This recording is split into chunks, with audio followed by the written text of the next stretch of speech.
This is Ryan Elliott for Boxing Social in association with Betfred. I'm delighted to be in Doncaster for the first time. We're joined by Dave Allen. Dave, we've managed to track you down, we've chased you down. Thank you very much for joining me, first and foremost, before we get any boxing talk. How you doing, mate? Yeah, I'm very well, thank you. Rob Tebbert had to ask me 6 times to do this because I said no, 5. But, here we are in Doncaster with my crushed velvet walls. Here we are. Not much to report on your career, so we're not going to talk too much about that today. No fight news imminent, so we'll leave that for another day when you do have fight news for us. Elsewhere, what you've been up to? You've got 2 strapping young men behind me looking to forge their careers. I'm sure they've been keeping your hands full. Talk to me about what you've been doing. That's a great t-shirt, by the way. I've only just realised that's a Charizard. I've been, I say busy, not the busiest time of my life, but I've been training Danny and Liam. They've become my life, really.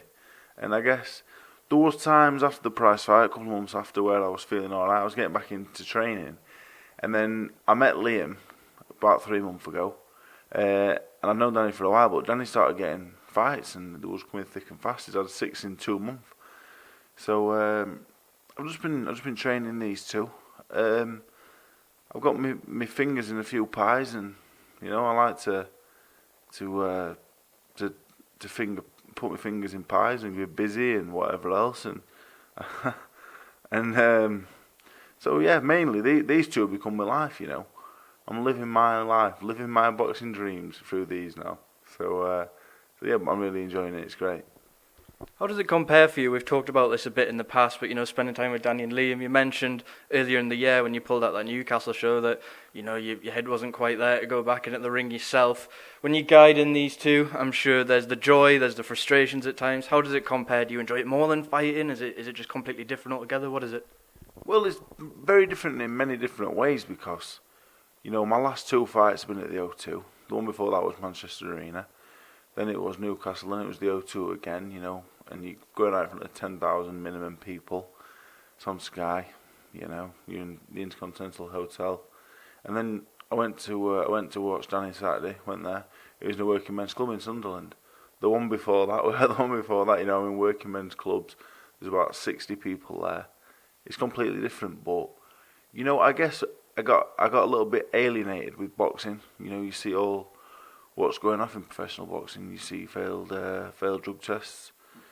You see people failing them and coming back 6 months later or a year later. You see a lot of bullshit in boxing, and getting back down to the nitty gritty. Liam boxed in Derbyshire. He found out 24 hours before he got in the ring that he was fighting. He turned up. He boxed a kid who'd never boxed before either. They had a good scrap, and it's just there's something just beautiful about it. Like, I love boxing. Like, boxing's my passion. I watch boxing all the time. When I'm with these, I talk boxing. I love, old time boxers. I love everything about boxing as a sport. But as a business and everything else, I've become a little bit disillusioned with it. I think a lot of people have as well.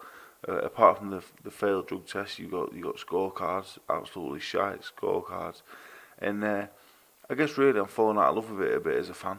But I still love boxing. I still shadow box every 3 seconds. You see a low-hanging branch, I'm still getting it that 1-2, you know what I mean? So I don't love the sport any less. And I guess really these 2, it's flickering away all the time. I take them in the gym on the pads and I'm moving about myself. So yeah, the love is not waned, but my liking just for everything and everyone in it, it's just a load of bollocks, isn't it? But yeah, we'll see. I'm sure you won't mind me saying, Dave, but at times during your career, between fights, perhaps whether win or loss, you've struggled, mentally to sort of occupy yourself, etc. You mentioned getting back down to the nitty-gritty and the pure joy of boxing after becoming sort of disillusioned with the sport. How nice is it for you to sort of have this passion and to know eventually when the day does come when you're not fighting, you've got something you do enjoy and that does give you that sense of pride and joy as well? Obviously, I want to box again. I am fit and well to box. Past medicals.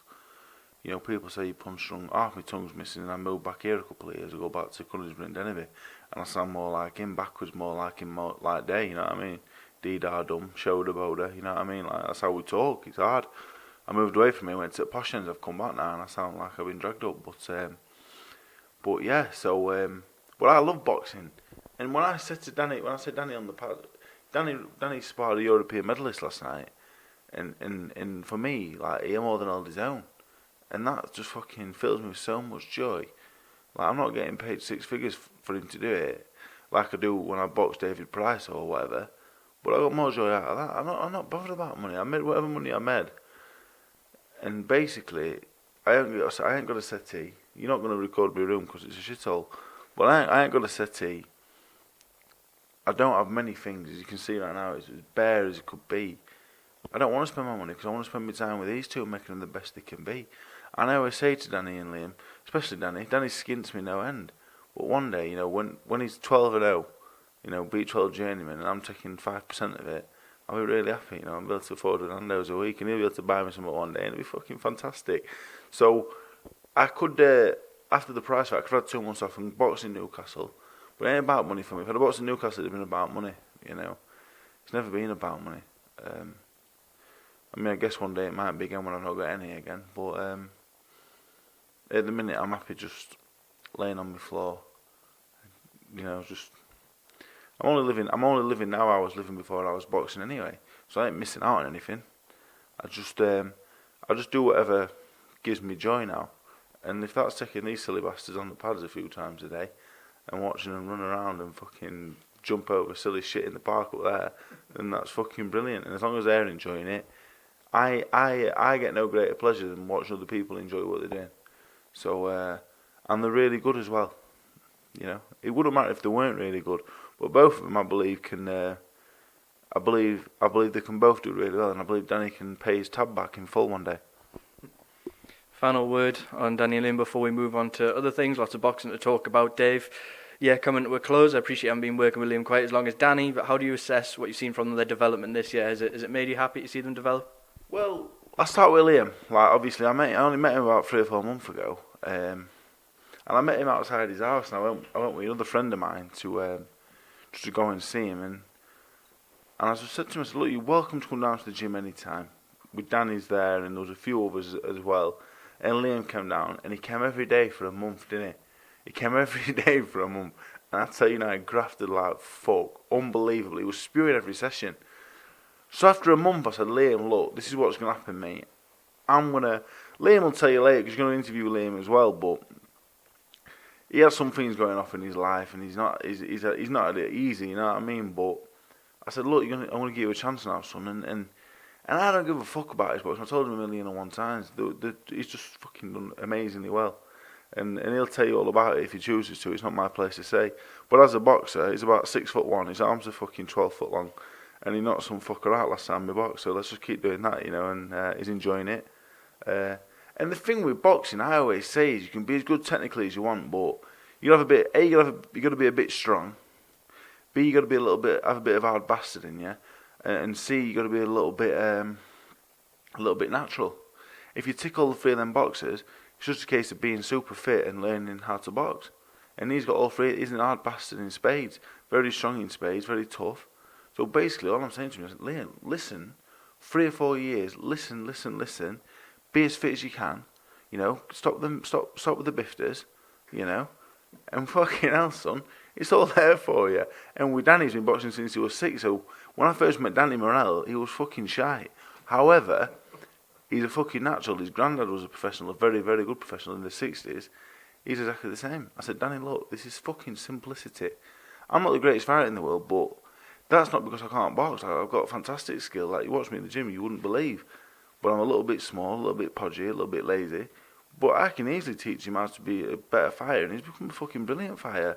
If you put him and Liam together, you'd have a world champion now. Danny's just, he's got a little baby body, you know what I mean? Like, he's got little tits and that, and little belly and that. But when he physically matures a little bit, he's going to be a fantastic fighter, and I'm so excited to be working with both of them. Taylor's dad won't let him go part-time at work, so I fucked him off. I don't train him. But them two have done fucking fantastic, and I just really enjoy it. We have fucking such a good laugh, and the 3 of us have become like brothers, and brothers, father and son, you know what I mean? Like, I take all roles on, you know what I mean? Moving elsewhere, Dave, I'm almost certain you were tuning in Saturday night. Anthony Joshua reclaiming the Unified Heavyweight Championship out in Diriyah. What was your thoughts on his performance? It took a lot of people by surprise. Well, I went to New York and I did that interview on Boxing Social. It was the most viewed until that YouTube bollocks. But anyway, it's not a big deal, and I'm over it.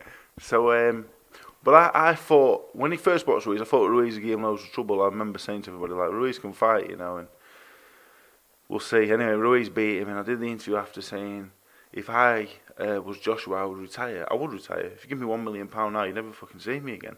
You see me in about 5 years' time, and I'd be in a bad way. But anyway, and I said in that interview, Joshua's to beat Ruiz, he's got to have a good jab. He's got to move a lot better. He's got to move smarter and more sensible. In a tweet, you can't put out what I was thinking on Saturday. And Joshua on Saturday had a great jab. He moved fantastically well. When he moved the first time against Ruiz, he was moving like he was dragging his feet around. He wasn't really using the ring as much. Like he was backing up just in straight lines. The other day he was moving left, right. He was moving at speed. He had doing it behind a good jab. He was grabbing all. He looked like a good pro. And I'm not saying that in terms of like, he looked like a good pro. It isn't shock. Joshua, like for all intent and purposes, what we're saying to him is just a knockout puncher. Like we're not really seeing him looking like a good pro with good feet. So I did believe Ruiz would win the rematch until the weigh-in, and I was a bit like, I did think as soon as Ruiz hit him, it would be over. He didn't hit him for 8 or 9 rounds, then all the steam went out of him. I thought Joshua was fantastic, like, just brilliant. It wasn't rocket science on how to beat Ruiz, but Ruiz, fat bastard that he is, can fight like fuck, so it's a really good win, because Ruiz is a really, really good fighter. You watch him, the intricacies of him, all the stuff he does, like, I was sparring a 16-year-old last night, he was 10 stone, he came 2.5 hours to spar with Danny, but Danny had already sparred, so I sparred with him, and I was trying all the little things Ruiz was like, he lifts your head up with his forearm just to make space for his right hand, so many little things that he's good at. His feet were just too slow because he was a fat bastard, but Joshua beating him was a great result. I thought it was fantastic. I think if he performs like that again, if he performs as good as that all the time, he should have done that in New York realistically, but maybe he wasn't well. Maybe. But anyway, I said he should retire. I didn't say he should retire. I said I would have retired, which I would have done. I've been really happy now as well on my island on my own. And people keep mentioning it. If you want to give me the fucking money, I'll fuck off and go tomorrow. But yeah, I thought it was fantastic. I thought it was really good. I couldn't say anything negative about him. I could say Ruiz turned up out of shape and didn't take it seriously, but that's not Joshua's fault. I thought Joshua was fantastic.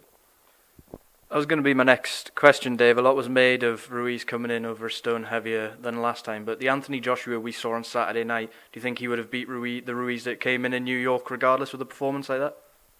I think it's difficult to say, it's hard to say because everyone was like, he's hiding a fucking dumbbell under his sombrero, or he's got fucking weights in his vest, or he's got something in his pockets. I think the fact of the matter is, Andy Ruiz always looks like a fucking, what does he look like a butt plug or something like that. That's just his body, innit? That's just his body shape. That's not disrespectful, although it probably does sound that way. It's not, I don't mean it in a respectful way, like, that's just what he's shaped like. He's always going to be fat. He's a big lad, isn't he? Like that's his makeup. But if he says he didn't train properly, I believe him. I don't think there's any reason not to believe him. His performance tells me that he probably didn't train properly. His feet were so slow, and he made Joshua look $1 million. But Joshua did look $1 million. And again, it's not his fault. Ruiz didn't go on 100%. So. When stuff like that, I've done it before, like I didn't train for certain fights. Don't take anything away from my box, it just makes me a fat, lazy prick, so, yeah, there we go. Before we come on the undercard, post-fight press conference, immediately after the fight, people were sort of saying Andy Ruiz was making excuses. You mentioned there the fact he said he hadn't quite trained properly, maybe the fame and fortune had got to him, etc. We obviously seen the weight gain. He said he'd been having parties. His father said similar. What did you make of all that? Obviously, after Joshua's defeat to Ruiz, he was very keen not to make excuses, and he came out with several things that he cited after the fight. Do you think it would have been best to just not say any of that and to just leave it as it was? I think a lot of it is frustration, because I've done it as well. Like, you lose fights that you're not prepared for, and Ruiz probably sat there thinking, fucking hell, what I did in Madison Square Garden I should have done in Saudi Arabia. Like, it's frustration. Like, I understand why he does it, because I've done it myself, but nobody wants to hear it because nobody cares. Once the result has gone and been and done, in 100 years' time, when we're all gone and dead and buried, if BoxRec's still around, which I hope it is because they still rate me pretty highly, thank you, then it ain't going to say Ruiz didn't train for this properly. It's just going to say Joshua won 12-round points decision. So I understand it's frustration, but he's only let himself down. The third fight ain't going to happen anytime soon because Ruiz wasn't great the other day, and on top of that, he's a massive threat to everyone. So I don't think there's going to be a queue very long to box Ruiz now. I know it's all hearsay, hypothetical rankings, etc. But where does that leave Anthony Joshua within the heavyweight pile? In your mind, we always talk about the big three. Fury and Wilder are going to run it back in February. Where does this sort of leave your pecking order? Well, after the Ruiz-Joshua fight, I put Ruiz at number 1. He's got 4 of the 5 belts, 3 of the 4, 4 of the 5, if you count the IBO, I don't know. My mate's got an IBO Intercontinental, so I count it these days. But yeah, so Joshua, for me, he's got 4 of the 5 belts, or 3 of the 4 belts, so he has to be number 1, doesn't he not? He's the one who sells all the pay-per-views as well, so in terms of being the man, he is the man again. In terms of being the best heavyweight fighter on the planet, I'd probably put him, I don't know. I wouldn't rule him out knocking Wilder or Fury out, and I wouldn't rule out them knocking him out either. So he's the man, like in terms of marketing, in terms of all that. Like Joshua again is the number 1 in the heavyweight division, and probably number 2 behind Canelo in the world. Like he's a superstar. But in terms of boxing, I wouldn't rule him out beating anybody. I wouldn't rule out Ruiz beating Wilder or Tyson on a bad day either. So. But it does seem like them 3 are the top 3, and there's a bit of a gap beneath them. But I'm guilty of saying that myself, but I'm not too sure really. I do think Ruiz on his day can give all them 3 a fight. And I think there's a few heavyweights out there that can do the same. So and styles always make fights. So, but Joshua is the number 1 man in terms of what matters really, in terms of what gets fights made, and that's the money. The question we always immediately ask is, what's next? You said there the third Ruiz fight probably isn't going to happen. I think we're almost certain, given his Q mandatories. We won't be seeing that for some time, if ever. It does appear that it's going to be Pulev-Usyk or Usyk-Pulev, or maybe he's going to ditch one of them, but Pulev looks the most likely. What's your thoughts on that fight, Dave, if that was to happen? I think the Pulev fight's a good fight. Like Pulev's a good fighter. Like he's good. Like it's not exciting, but he's very good. He's got a good jab. He's a big, strong man. He can punch a little bit. He's tough. I think his only defeat is still Klitschko, so I think it's a good fight. I mean, it's not the Fury and Wilder fights which everybody wants to see. Like if it's not Joshua against them 2, we're gonna have lots of people moaning. But for me, Pulev's good. The Usyk fight, I'd like to see Usyk have 1 or 2 more before he fights one of the real good big men. So I like the Pulev fight. I think it's a good fight, and I think it's one where he will have to be on top of his game again because Pulev's no bad number at all. To go to the undercard now, a lot of heavyweight action on the bill. I'm sure you're keeping a keen eye. First fight, Povetkin and Hunter, intriguing fight, sort of teeter-tottered back and forth. We saw both men hurt, both men recover. It looked towards the end like Povetkin would not even come out for the final round. He did, finished a draw. Hunter a little bit hard done by. How did you see it, Dave? I thought, Hunter came out a million miles an hour and hurt Povetkin in the first round, but from the second round onwards, I've not watched it back. I'm not really a big watcher of fight backs. I've watched it the first time. I don't need to watch it again. But I thought Povetkin, maybe from 2 to 7, won the whole thing. Like Sky commentary was like, Povetkin's well in charge here, and I was tweeting he's the best little man in heavyweight boxing. I'm thinking he's running away with it. And then Hunter wins 8, 9, 10, 11, but he wins them quite big, and Povetkin's looking tired, and Povetkin always looks tired, and I say to Danny all the time, fucking shut your mouth and breathe through your nose because you look knackered and it don't look good to the judges. Like, it don't. Like, it ain't real. Like, it shouldn't matter, but it does matter. You look tired and you're chugging along. It makes you look like a piece of shit, Danny, so don't do it again. But anyway, but in terms of rounds, like 6-all, really, I think if I watched it back, I could maybe see 6-6. But I think Povetkin's faded. But he can't be that faded because Hunter's really good. He's a bit smaller, a bit more agile, come up from cruiserweight. He gave Usyk a really hard fight. Apart from Brady, it's his hardest fight as a cruiserweight. So, but for me, Povetkin, that's probably the last hard fight he probably wants in his life. At least in boxing. I don't know what's going on outside of boxing, but if I was him, I'd stay away from scrapping. But what a fighter he is and what a fighter he's been. But he's another one that's got question marks over him. But I don't really want to see it again, mainly to the fact that he's going to be 41 by the time it happens. And how many fights can a man like that take? He's had a lot of hard fights over the years. I think Hunter's a danger to everybody. I'd love to see him fight Chisora or Dillian White or something. That's the level he's at. He's just below the top three that we talk about. Even a Ruiz fight, I don't think it'll happen because I think they've worked together or sparring partners or I don't know. But that's the level he's at. But it was a great fight, I thought. And Povetkin won the last round as well because he really hurt Hunter. It was great. That was the best fight on the card by far. Yeah, it was a really good fight. I really enjoyed that one for £25. I'm glad there was a good one on. I'm not going to mention that again now. Elsewhere on the bill, Dillian White making lots of headlines at the minute. We'll come on to everything away from the ring. But firstly, returned with a points win against Mariusz Wach. By his own admission, not in the best condition after a tough few months. Still went in there, got the win. What did you make of his performance? His performance, as he said himself, it wasn't very good. It was lacklustre. Because he's too heavy and not fit enough. You know, Mariusz Wach at this point he's finished. I scored it pretty close, maybe 6-4, 7-3. It wasn't his best performance. But it was one of them where he had to go in and just win. And he did, so, you know, I don't think, he probably wasn't expecting to if you're going to pick someone to bomb out in a couple of rounds, I wouldn't be picking Mariusz Wach even at this stage, so I guess it's just job done and on to the next one for him. The WBC earlier today reinstated Dillian White as interim champion. It doesn't seem to affect his standing with the WBC though, because he still will have to wait until 2021 to get that shot, whether it's Fury or Wilder. Knowing that is possibly coming, if you were Dillian White keeping an eye on that February rematch, who do you think would be, well, not the easier, but do you think Dillian White would prefer to face out of the two of them? Two contrasting fighters there, but both very, very hard asks of Dillian White. Yeah, I think he'd go in against both as a big outsider. I wouldn't fancy his chances against either, to be particularly honest. I think they're so fucking big. Like Dillian White's the same size as me, and he'd go in fit, and you'd see the White from the Parker fight, or the Parker fight, or the Brown fight, where he was in shape, and you're watching against Mariusz Wach, and that's the Dillian White that's in your mind right now, and that's the one you're watching. But for me, I'd rate him anywhere from 4 to 9. You know, you got your OTs, Povetkin, Hunter.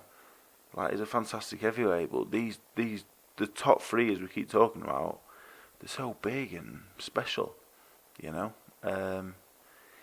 But if I was him, I would like the Wilder fight.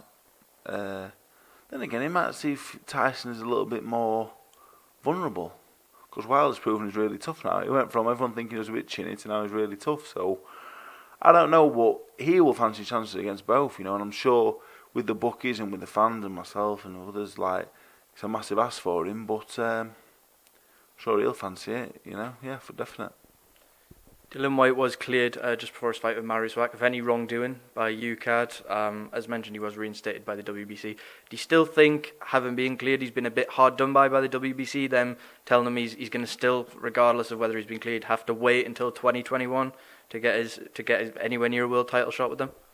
It's very difficult to make a comment on it because I don't actually know what's going off, and I'm on Twitter a lot and I see a lot of comments, oh, this and that, and I don't know.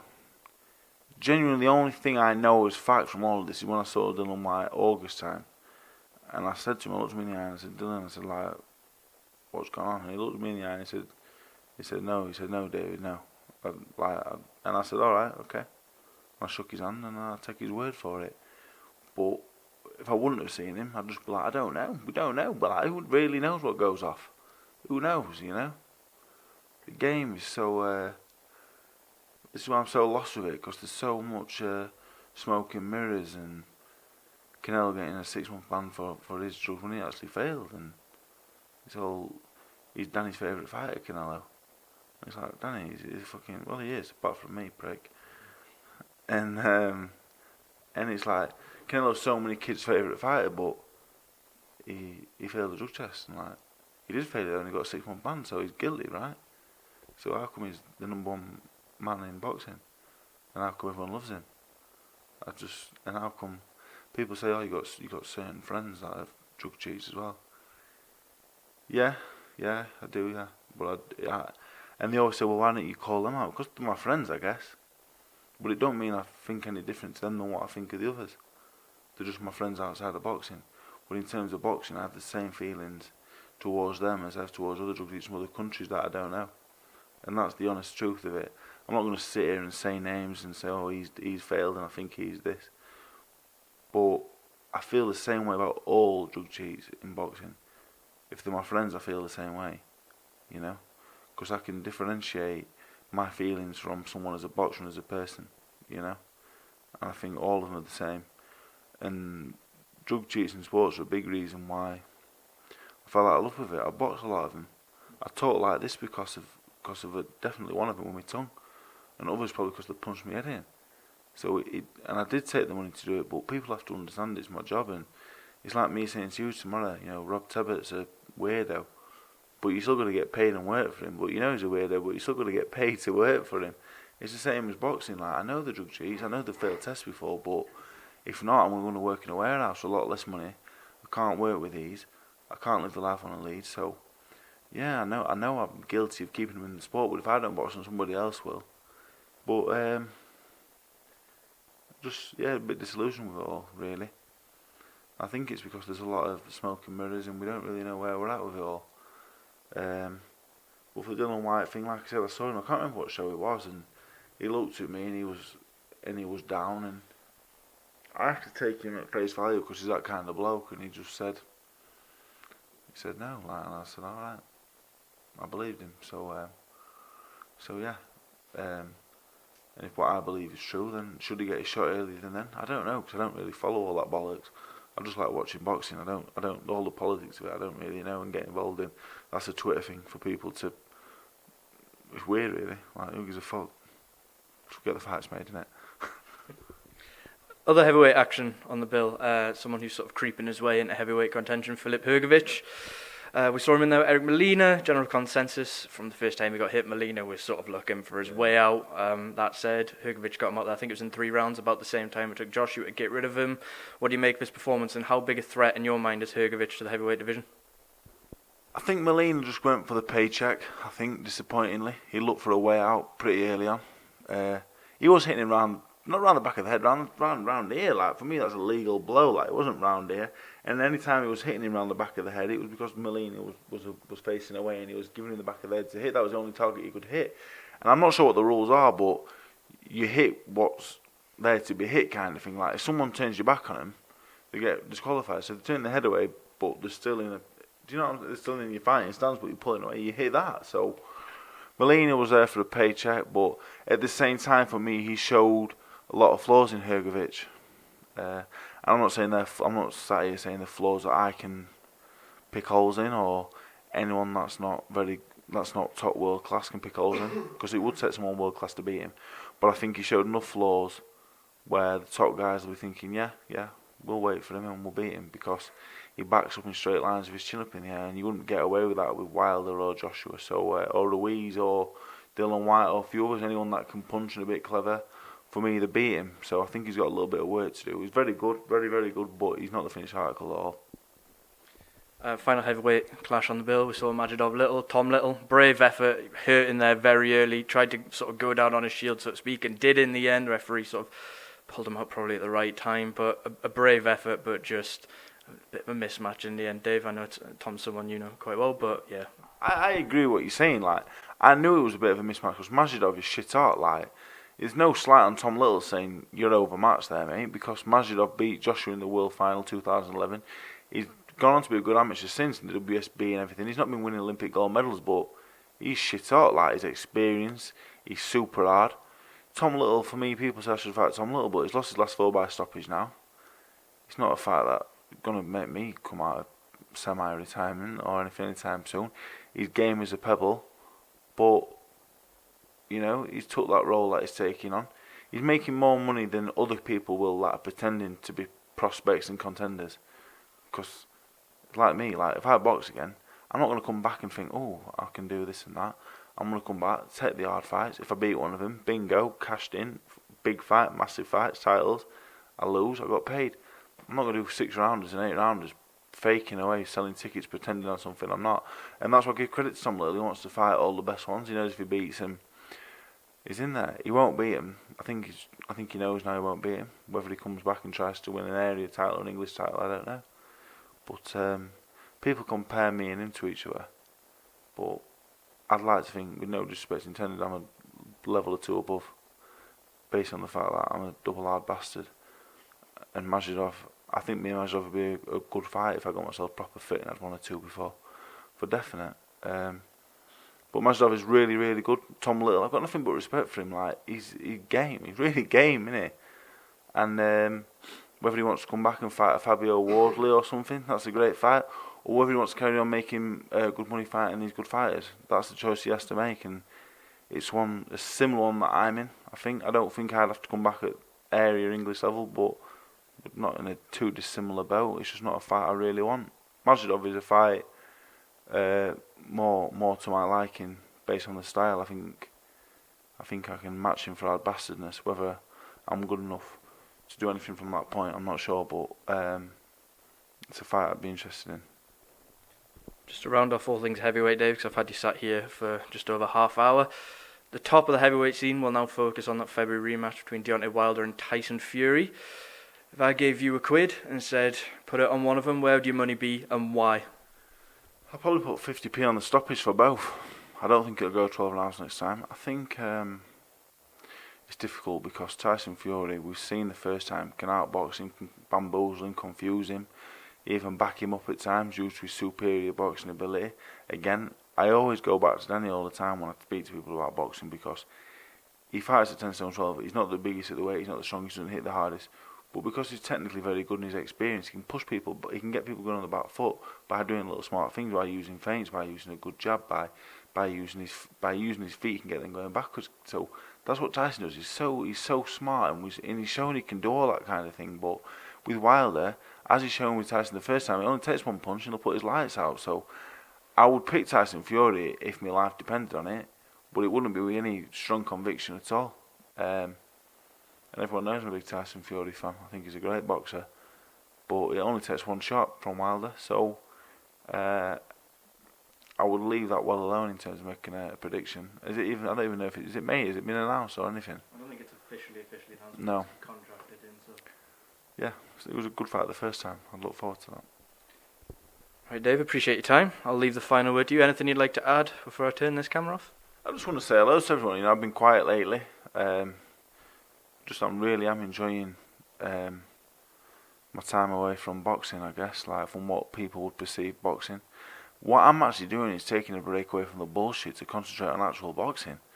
I'm going to the working men's clubs up and down the country with my boxers and actually enjoying boxing again, and next time, there might come a point where I'll be going, oh, please buy tickets on my fights, but if you want to watch real boxing and watch real good boxing, get down to your local working men's clubs, or even better than that, go to the championships, go to a regional finals day, or go to a national finals or something like that. You will see some cracking boxing, and what you will see that you won't see in professional boxing, you will see some fucking 50-50 matchups with really good fighters.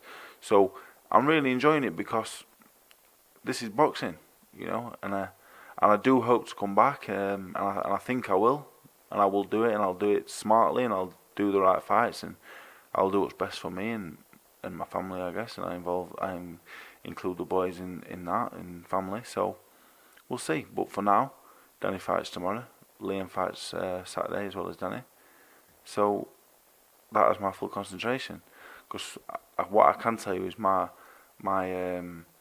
desire and my conviction and my effort levels as a coach surpass that as a fighter. I can tell you that 1,000,000%. I send him training plans every night before bed, and I video call him 6 times a day, saying, "What are you fucking eating, you fat bastard?" So, but I love it, and just hello to everyone, really, and thanks for coming. Thanks, Rob, for making me do it, mate. Nice one. But yeah, I hope everyone's well, and hopefully catch up with everyone in 2020. Thank you. Cheers, mate. Dave Allen, thank you very much.